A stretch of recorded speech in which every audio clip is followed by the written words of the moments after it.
tentar aqui enquadrar para também não ficar nem muito alto nem muito baixo. Tá aí, vamos. Vamos. Tá gravando.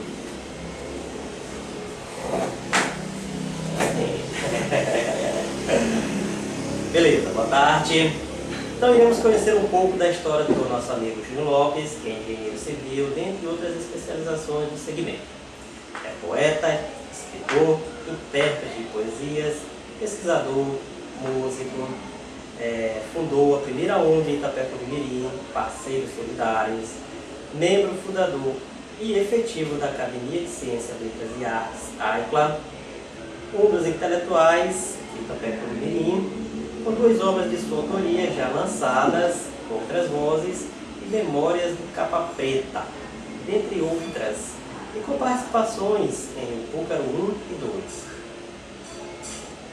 Então, depois eu contei, só pra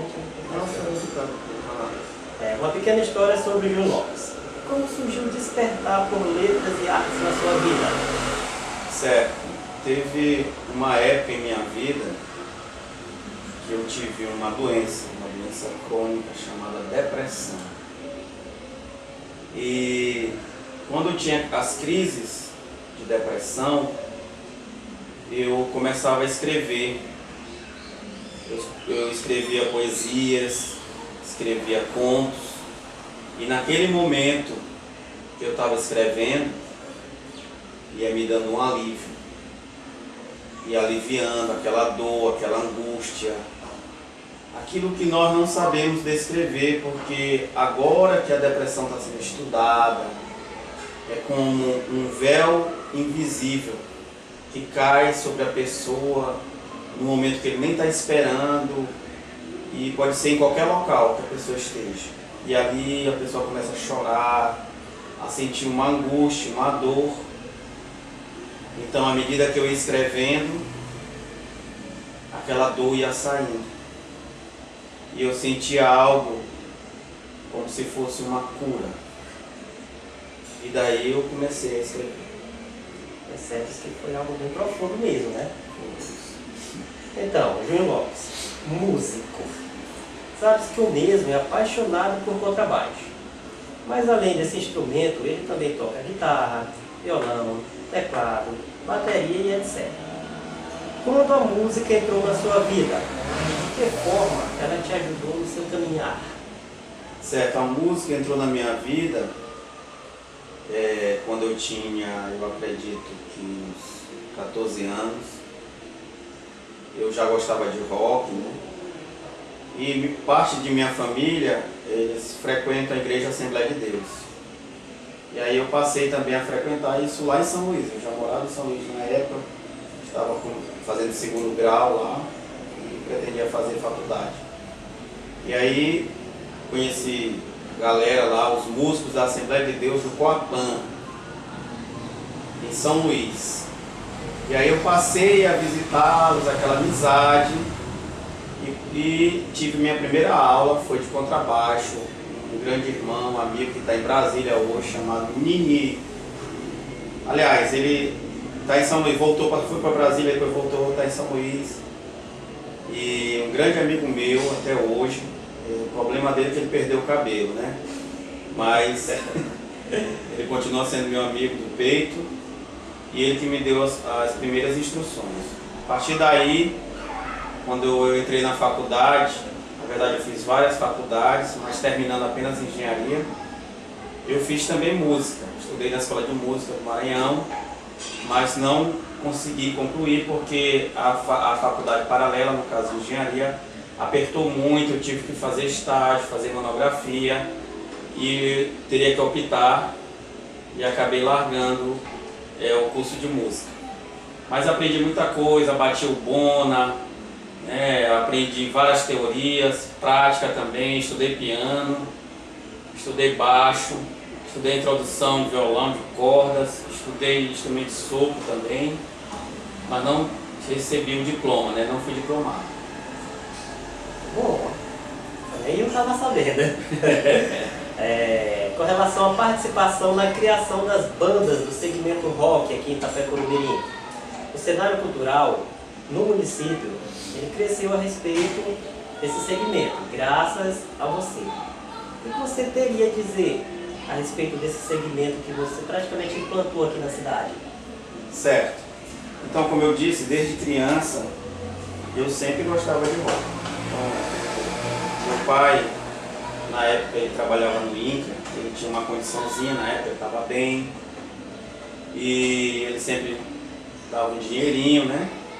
E naquela época que começou as lojas americanas, há milhares de anos atrás, e saiu um LP dos Titãs, o primeiro LP dos Titãs, acredito no final da década de 70 e início da década de 80. E esse LP, né, aquele vinilzão, acho que eu quase furei ele de tanto ouvir. Eu escutava de manhã, de tarde, de noite. Aí a gente morou no Maranhão Novo, lá em São Luís, na Rua E. E uns amigos meus lá da rua, eles foram para Brasília. E quando eles voltaram, eles trouxeram o 4 Estações do Legião Urbana, Renato Russo. Eles me apresentaram, né, Legião Urbana. E aí eu comecei a conhecer, a estudar. Naquela época não tinha internet, não tinha YouTube, essas coisas. A gente tinha que ou carta, ou caixa postal, ou uns amigos que viajavam, traziam, era assim. Aí eu fui conhecendo engenheiro, mas tudo era LP. Quando eu comprei o meu primeiro LP do Engenheiro do Havaí, que foi o Papel Pop, rapaz, foi a maior alegria do planeta. Foi esse LP. Foi isso aí. Então foi aí que surgiu tudo. E quando eu vim para Itapecuru, eu vi que não tinha isso, não tinha essas músicas que eu gostava na minha adolescência, na minha infância. Mas eu conheci um cara. Um dia eu estava no escritório, eu estava passando por um problema, separação, que é o Nil, né? O Nil da Benita, Nil Lima, passou com violão e disse: "Ei, rapaz, vou tocar aqui e tal." E aí a gente começou a tocar e eu vi que ele gostava de rock. Ele tocava rock, eu também tocava rock. E aí nasceu uma amizade. E dessa amizade surgiu a ideia de montar a primeira banda de rock de Itapecuru. A gente começou a chamar a galera, o povo. E surgiu aí o Viper 5, a primeira banda lá no início desse século XXI, né, de rock mesmo, que a gente manteve aí há alguns anos, né, foi muito bom. Bacana. Muito bom. E com relação ao primeiro festival de rock, o que mudou no cenário aqui na nossa cidade? Certo, eu percebi algo. Quando eu estava com a galera, naquela época, eu estava vivendo literalmente sexo, drogas e rock and roll numa casa lá na Aviação. Aí eu fui vendo que tinha pessoas que gostavam de rock, mas não, e tinha vergonha de falar, porque existia um certo preconceito. Verdade.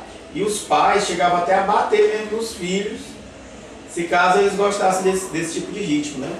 E naquela época também havia muitos escândalos de metaleiros, né, que é confundidos com roqueiros, que não é a mesma coisa, que acabaram se matando, se viciando em drogas.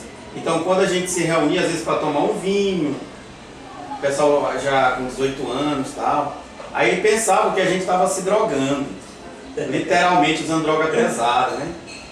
E aí surgia brigas, surgia discussões, vizinhos, a polícia vinha, carregava a gente e tal. Mas eu sentia que o que unia a galera era a gente tocar. E aí foi surgindo várias bandas, o Plasma, né? O Nil criou o Plasma. Aí teve Ritual Shadows do grande Ailson Lopes, meu entrevistador aqui. E outras bandas também surgiram no cenário e disse: "Rapaz, vamos fazer um festival." Quando eu falei, vamos fazer o festival, pronto. Ninguém saía mais de casa, ninguém ia para suas casas, todo mundo dormia lá. Era como se fosse uma outra sociedade, uma sociedade alternativa. Exatamente. Que era o sonho de Raul Seixas, criar uma cidade independente do sistema capitalista que nós vivemos. Porque nós vivemos presos. Nós estamos presos, a gente só serve para trabalhar e pagar a conta. Verdade. Então, essa sociedade alternativa é o conceito da liberdade verdadeira. É para a gente viver sem estar dependendo de política, sem estar dependendo do poder público, que muitas vezes massacra, né, as pessoas, não ligam para os pobres, né? E aí começou a surgir uma galera, e quando pensava que não, nós éramos 100, 200, 300 jovens, unidos, e aí fizemos o primeiro Ita Rock Festival. Que todo mundo diz que quem criou foi ele, outro diz que quem criou foi ele, quem diz que foi melhor. Diz, não, mas deu pouca gente, sim. Não importa se deu muita gente ou se deu pouca gente, o importante é que a gente fez. Amém. E aí é o início do movimento. Se consagrou bem aí. Tempos bons. Com relação à cultura do nosso município atualmente, o que o ilustre amigo teria a dizer? Sua opinião a respeito do que deve ser feito para o olhar público? Focar mais nesse tópico. Certo. É um pouco complicado para a gente falar a questão do poder público, porque existem sentimentos. Quando a gente fala, não é falar mal, mas falar a verdade, sempre vai ter as críticas. Né? E o pessoal vai chegar no ouvido do prefeito e dizer assim, ó, ele está falando mal de ti, mas não é isso, não é falando mal do prefeito. É falando do sistema. Realmente. Então existe uma cultura muito forte em Itapecuru, em cima da música, em cima da dança. E muitos personagens, muitas pessoas que passaram nessa vida foram esquecidas. Eu posso até comentar Feliciano Carlos da Costa Lopes, que é meu patrono da Academia de Letras. Ele, em 1912, tem lá no Diário Oficial de 8 de novembro, que ele já era alferes, já era sargento do Exército Brasileiro. E o que tudo indica é que ele largou, ou se aposentou, em um momento de depressão. A esposa dele morreu no início da década de 20, então ele largou o Exército e decidiu se dedicar como maestro da cidade. Então, na década de 20, praticamente ele comandou a banda A Despertadora. Todo evento cívico, todo evento religioso, toda a festa ele tocava. Então isso foi décadas. E ele acolhia todo o povo negro, pobre, que vinha para a cidade. O povo da Filipa, o povo do Moreira, o povo de Campo das Pombinhas, que vinham para a cidade, não tinha um apoio, não tinha ninguém, ele hospedava em sua casa, ele dava comida, ele dava um local para dormir, e muitas vezes em sua casa de taipa, ele chegava a hospedar 50, 100 pessoas que não tinham como se manter. Então ele é um exemplo de vida. E eu acredito que a partir do momento que for resgatada essa história, não só do Feliciano, mas de tantos outros itapecuenses que estão esquecidos, eles vão se tornar referências para os jovens que estão começando a sua vida. E essas boas referências que nós temos na cidade, mas que está esquecida, que está apagada, vai ser o início da grande mudança na sociedade. Então, o poder público às vezes diz assim, ó, nós não temos recursos, tudo bem. Mas você poderia pelo menos colocar uma placa e dizer, ó, bem aqui morou Feliciano Carlos da Costa Lopes, o maior maestro que essa cidade já teve. E o povo, o jovem, ia passando, ia lendo, ia perguntar quem foi esse cara? O que ele fez de tão especial? O que ele mudou em nossa cidade? Então, aí, esse questionamento dos jovens vai aguçar a curiosidade e ele vai buscar a resposta. Se pelo menos nós fizéssemos isso, bem ali na Rampa Velha, que foi a primeira rampa de Itapecuru, onde tudo começou, colocasse uma placa. Lá tem até um princípio lá que o cara tentou botar um bar, não vou dizer o nome, mas para evitar questões políticas. Mas bem ali se aproveitasse, colocasse um ponto turístico da cidade, seria algo maravilhoso. Mas essas ideias é uma ideia barata. Uma placa de 6,4 metros quadrados, no máximo, uma placa de zinco, lotada, ela vai custar R$750.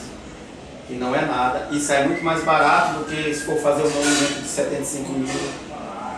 Então, se espalhar isso na cidade, vai despertar nos jovens a curiosidade. Mas eu queria também deixar registrado um outro fato, que houve uma época que a Casa de Cultura estava abandonada, que ninguém queria ela, ninguém ia para lá. E, por incrível que pareça, nós, os roqueiros, estávamos lá direto e ficamos isso por 4 anos. Ficamos lá. E agora há pouco nos foi impedido de fazer um evento lá. Por vaidade, por egoísmo, pelo dinheiro. Né? Então eu lamento muito por conta disso. Sendo que você falou a respeito agora do seu patrono, como foi a sua entrada para a Academia de Ciência de Letras e Artes de Itapecurubim, AITA? Certo, houve um amigo, Cleilson, filho da Cândida, né? Que Sim. todo mundo já ouviu falar em Itapecuru. Existem as casas de massagens históricas de Itapecuru. É normal, o ser humano necessita de sexo, né? Faz parte do ser humano isso aí. Então ele me convidou para uma reunião de uma provável fundação de uma academia. Lá estava o filho de João Silveira, estava o Teotônio, grandes amigos de infância também. E naquela conversa eu vi que havia interesse da própria sociedade, dos intelectuais da época, em formar uma academia de letras, né? O Beto Diniz também, que lutou tanto. Infelizmente hoje as pessoas estão se engrandecendo em cima daquilo que essas pessoas que hoje foram praticamente expulsas da academia, né? Por questões, né, internas, por vaidades, né, idiocrices, mas que a gente deve, eu até queria escrever sobre isso, como começou realmente a verdade sobre a Academia de Letras. E as pessoas vão desmistificar muitas coisas aí que estão falando. E eu queria até, né, fazer menção que a gente valorizasse essas pessoas que realmente começaram, que elas foram expulsas injustamente, sem nenhum motivo mesmo certo, e que a gente pudesse até resgatar elas, trazer de volta, porque elas que realmente foram os fundadores da Academia de Letras. Vamos saber dessas histórias, porque eu também não estava ciente. Eu olhando aqui algumas obras aqui em cima aqui da nossa vizinha, quais os nomes das suas obras literárias? Certo, então eu tenho aqui, né, Outras Vozes, tá, que é o livro de poesias, que tem poesias antes do meu período de depressão, outras durante e outras depois também. Que eu queria fazer 100 poesias. Eu vi muitos artistas fazer desse jeito, eu queria, rapaz, eu vou fazer 100 poesias. Aí então eu peguei de várias épocas do ano. Então a maneira que eu escrevia nessa época era uma, hoje eu já escrevo um pouco diferente. Tenho já algumas poesias, participei de vários concursos, já fui premiado fora, mas eu não gosto. Eu não queria nesse momento, né, divulgar isso, porque eu estou preparando material separado para isso. O meu segundo livro é Memórias do Capa Preta, pois no meu período de depressão eu conheci uma religião chamada Quimbanda, não é Umbanda, é Quimbanda, é um pouco diferente. Então eu decidi escrever um pouco dessa época e está classificado o livro como um livro de terror. Então na cidade é como se eu fosse o primeiro escritor a escrever um livro de terror, né? Memórias do Capa Preta. Já estou começando a fazer o segundo, que é Memórias do Tranca-Ruas. É um livro também de contos místicos, né? E além desses dois livros, eu estou escrevendo vários livros, né? Alguns de pesquisa, como o dossiê de Feliciano Carlos da Costa Lopes. Eu ainda não sei se eu falo só sobre ele ou sobre os Lopes de um modo geral em nossa cidade. Também tem um que já está pronto, eu estou revisando. Não sei se lanço agora na Flim ou posteriormente. Se chama Depressão, um nocaute da vida. Eu estou apenas já fazendo os acabamentos mesmo, tá no finalzinho. E tem um livro que eu já estou escrevendo já faz alguns anos, se chama O Legado de Maria Brígida. E você já deve ter ouvido falar na família Cruz, em Itapecuru, tem um poder de influência muito grande até hoje. E todos vieram de um útero, que é o útero de Maria Brígida. A história dela é muito linda, muito maravilhosa. E eu queria deixar registrado, juntamente com a árvore genealógica, os filhos, são 10 filhos e teve mais um de coração.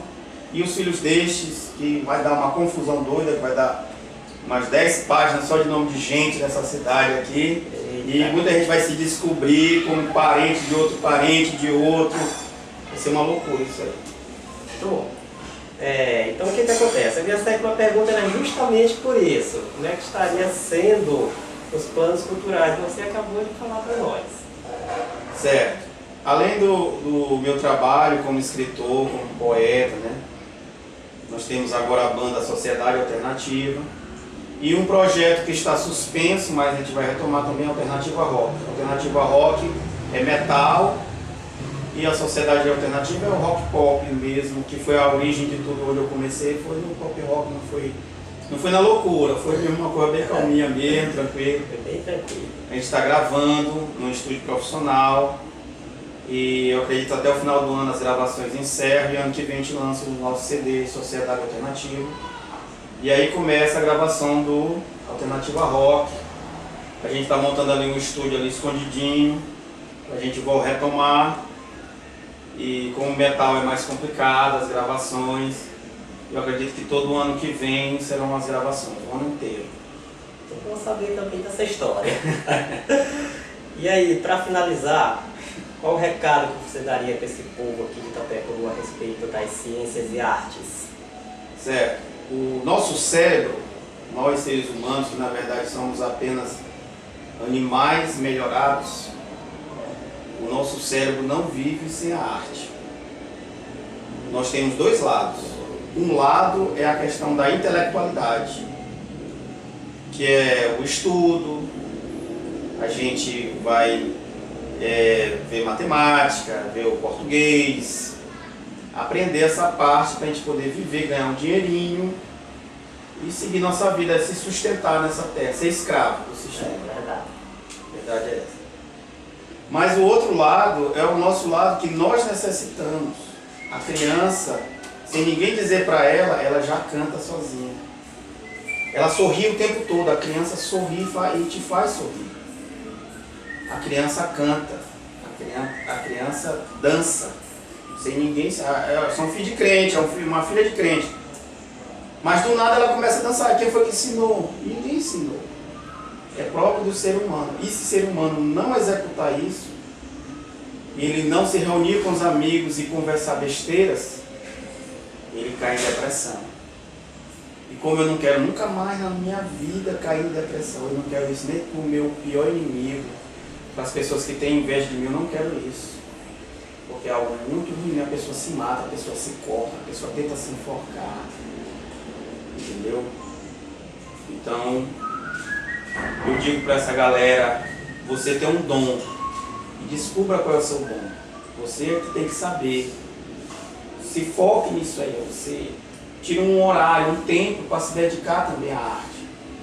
Para escrever uma poesia, escreva um livro, cante uma música. Toca um violão, um teclado, participe de um concurso. Eu participei desse concurso aqui, Sarau Brasil, fui um dos selecionados. Tanto eu como a minha irmã, a gente tem uma poesia aqui, ó, Sarau Brasil, somos os melhores poetas do Brasil, 2018. Essa coletânea também aqui, ó, na época presidente aqui da Sociedade de Cultura Latina era de Leci. Tem 5 poesias minhas também. Então, gente, eu jamais pensei que eu fosse participar de algo assim, a nível Brasil. Né? Fiz um concurso de música também a nível Brasil, ganhei prêmio também. Meu nome foi colocado em uma palheta de ouro. Tá guardadinha essa palheta até hoje. Então eu já tenho reconhecimento lá fora. Tem empresas lá de Curitiba, de São Paulo, do Rio, que olham as minhas performances e já querem me levar para lá também. Entendeu? Então, não desista da arte. Não desista do verdadeiro amor, a amizade, as pessoas que estão ao teu redor. O ser humano necessita de outro ser humano, não tem para onde correr isso.